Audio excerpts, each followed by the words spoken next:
enten salah setunggalipun ayat wa yas'alunaka 'anir ruh kulli ruhi min amri rabbi wa ma utitum minal ilmi illa qalila. Katakanlah bahwa ruh berkaitan dengan ruh yai, katakanlah bahwa ruh itu urusannya Allah, manusia sedikit tentang ilmunya ruh. Pertanyaanipun, manusia tanpa ruh niku dos pundi kaya napa?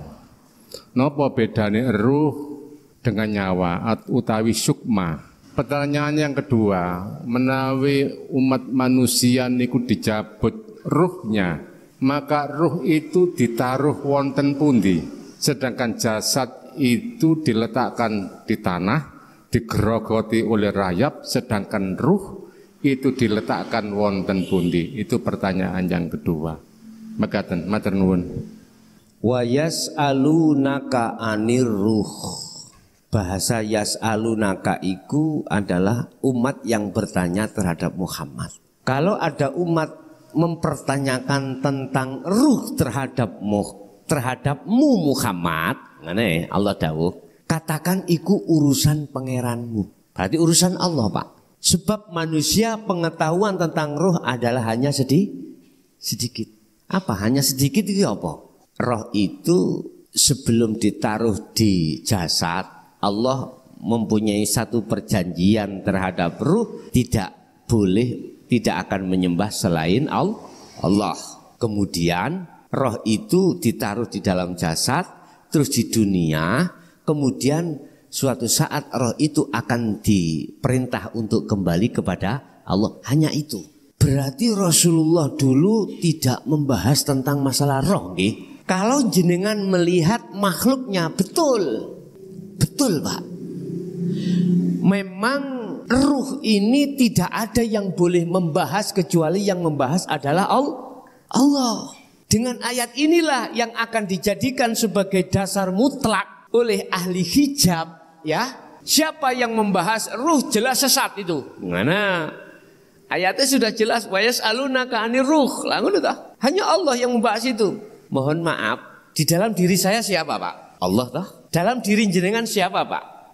Allah toh. Di luar diri saya juga Allah.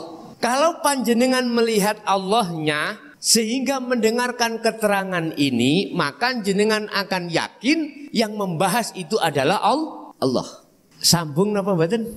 Tetapi nek jenengan kalau melihat dengan iman sampean makhluk saya, jelas sampean akan mengatakan yang membahas adalah mukhlason. Tidak ubahnya terhadap ketika saat Rasulullah Muhammad bin Abdillah membahas. Ini yang tidak boleh. Sedangkan banyak manusia itu yang beriman, yang membahas itu adalah makhluk. Ini letak kekeliruan kita. Kita harus memandang siapa sebenarnya itu. Hidup pada diri saya mukhlason, itu bukan hidup mukhlason. Mukhlason ini koyok telek kintir nih kalau Pak. Nanggonian makhluk toh. La haula wala quwata illa billah. Munculnya satu ucapan, munculnya satu pendengaran, munculnya satu penglihatan. Tadi saya katakan, iku nurku kata Allah. Lewat nurku itu lihatlah aku, sumber daripada nur. Berarti siapa Pak yang menjelaskan? Allah. Memang betul, tentang roh bagi manusia itu sedikit sekali pengetahuannya. Sedikit sekali, sangat sedikit. Makanya Rasulullah sendiri itu untuk menjawab, itu urusan pangeranku, itu urusan Allah. Berarti yang membahas harus Allah, ini urusan Allah. Lah jenengan kalau melihat terhadap makhluknya tabrakan dengan ayat ini Pak, nggak boleh, mestinya ada pembahasan roh di tengah masyarakat. Wong sing bahas makhluk tabrakan dengan ayat ini. Nah biar gak tabrakan, lihat Allahnya. Kan sebelumnya sudah Allah katakan bahwasanya wa nahnu aqrabu ilaihi min hablil warid. Allah itu lebih dekat daripada urat nadi. Atau dalam surat Al-Hadid Allah katakan ning jaba ya ning jero, ning awal ya ning akhir. Tinggal kita melihat dari sisi mana. Kalau kita melihat menggunakan mata dohir, ya makhluk Pak. Ini yang tidak boleh. Harus dengan mata hati. Mata hatinya apa? Iman. Percaya enggak? Kalau di situ ada Allah, berarti yang memunculkan itu Allah. Kalau jenengan percaya di situ, maka sudah benar, tidak tabrakan dengan ayat ini. Tapi di situ orang ada dua golongan, Pak. Ahli hijab dengan ahli syuhud. Ya kalau ahli syuhud, ahli hijab hatinya masih melihat makhluk. Nah ini hidayah mboten saged mlebet gara-gara ketutup niki, khatamallahu ala qulubihim wa ala sam'in. Ketutup nih gara-gara niki wau. Pun itu satu. Yang kedua, perbedaan antara ruh dengan nyawa. Oh, sukma ya, sukma. Nek nyawa itu kan bahasa Jawa toh Pak, sama dengan ruh sebetulnya. Nek sukma sama dengan roihan, apa? Akal. Roihan atau sukma letaknya ada di akal. Artinya itu hal-hal yang bisa diterima secara logika. Nek mboten kalau tidak tembus dengan logika, akal tidak mau menerima, itu sukma. Kalau roiha, itu roihan atau sukma. Sukma itu bahasa Jawa, ya. Lah bahasa Qur'annya ada roihan. Misalkan orang tidur, itu yang dicabut Allah, itu adalah roihannya, sukmanya, sehingga akal sampean itu sudah ngeblank, akal sampean sudah tiada, tapi rohnya masih ada. Lah nyawa, itu bahasa Jawa sama dengan ruh. Bahasa Qur'annya adalah ruh. Pertanyaan berikutnya, ketika saat ruh itu diambil, diletakkan mana? Kalau jasad kembali ke tanah. Kalau ruh bagaimana? Ada dua kelompok Pak. Ruh itu ada dua kelompok, disebut ahli hijab dengan ahli syuhud. Ahli hijab sing iki ahli syuhud. Siapa ahli hijab itu? Ahli ruh yang tertutup oleh syahwat dunia ini. Akhirnya tak tampak, tak jelas Allahnya. Itu namanya gelap akhirnya. Ini diletakkan mana ruhnya? Wa min waraihim barzakhun ila yaumi yub'atsun.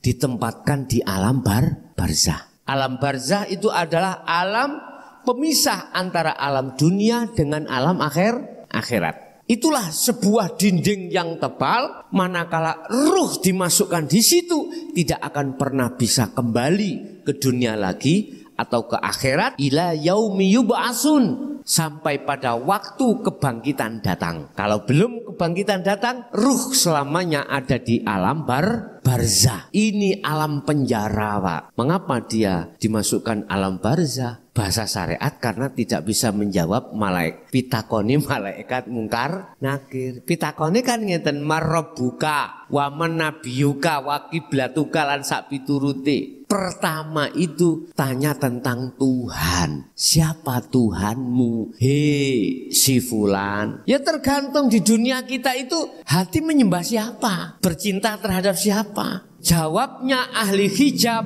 bukan Allah. Endi bojoku, endi anakku, wis macam-macam Pak. Ini apabila kukiaskan sebuah lafaz seperti itu. Makanya Wak Mudin selalu mewanti-wanti. Iya Pak, kalau di dunia ini ketika saat di dunia bisa jawab Allahu Rabbi. Tapi ketika saat kita dihadapkan di alam barzah itu nggak bisa. Akhirnya apa? Gelap. Yang terjadi di dalam alam barzah itu gelap Pak. Pertama. Yang kedua, ahli syuhud. Siapa ahli syuhud itu?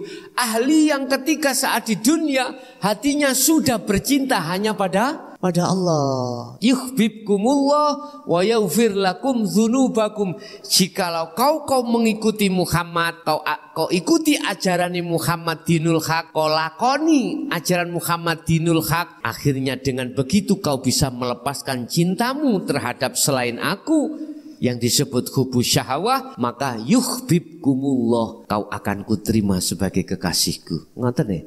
Terus kesalahanku sadurunge ya napa Gusti? Kula cinta wong wedok, wong lanang, kula cinta anak, kula cinta donya brana. Wa yaghfir lakum dzunubakum. Lha niki lho, letake wong taubatan nasuhan niku. Semua digiles kesalahan-kesalahan ruh ketika saat bercinta terhadap selain Allah. Sebab innallaha ghafurur rahim. Ini karena masih ada kesempatan. Nek wis is dead. Ini Pak, hatta idza ja'athumus sa'ah baghdatan. Orang manusia semuanya akan sadar, manakala golongan ahli hijab akan sadar dikala detik-detik datangnya perkara yang mengagetkan. Apa yang mengagetkan, Pak? Kematian. Tapi waktunya sudah habis, pintu tobat sudah ditutup, laksana srengenge matahari muncul dari barat. Kita nggak tahu kapan kita dijemput Allah, dipaksa Allah. Semua kami kembalikan kepada diri masing-masing. Mulai saat kapan kita harus mengikuti Rasulullah, mulai saat kapan itu terserah kita masing-masing. Jadi mohon maaf, inti daripada ajaran Rasulullah itu sifatnya tidak untuk memaksakan, tetapi jenengan diberikan hak asasi mau milih atau enggak, mengikuti Rasulullah atau tidak, itu urusan kita masing-masing. Walana a'maluna lakum dinukum waliyadin. Terserah. Loh, terus diletakkan di mana? Ahli syuhud. Inilah itu Allah letakkan para kekasihnya itu di alam lahut, alam bersama-sama para kekasih Allah dari unsur para nabi, para rasul, syuhada wasolihin, itu ada di sini. Intinya para kekasih Allah. Jadi wis gak ono alam barzah, Pak. Gak ono alam barzah. Iki hakikat loh, bukan syariat. Nek syariat, dia akan bisa menjawab pertanyaan malaikat mungkar nakir, dan Rasulullah memberikan rilis hadis turunnya seperti kemanten anyar. Sampai datanglah hari kiamat datang. Begitu, Pak. Nggih.